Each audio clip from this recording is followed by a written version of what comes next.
สังคมแห่งปัจจุบันหลายคนมักประสบปัญหาว่าจะไม่เห็นเวียกอยู่ไสและอีกหลายๆคนที่จบใหม่บ่ฮู้ว่าจะไปเฮ็ดเวียกอยู่บ่อนไหนดีหรือเป็นพวกเขาเหล่านี้ยังบ่ฮู้บรรดาบริษัทที่จะจ้างเขาเฮ็ดเวียกเถื่อไอจอบตอบสนองแรงงานแก้บรรดาบริษัทไอจอบแม่นขอเสริมผู้สอบเวียกเฮ็ดให้แก่ผู้จ้างงาน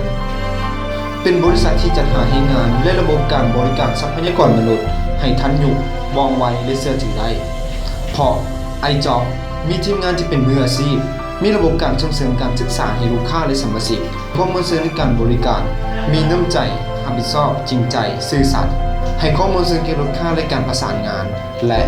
ให้ความเป็นเลิศต่อการบริการเฮาไอจอบครบเครื่องเรื่องให้งานที่จะนำพาทานมีรายได้ที่มั่นคง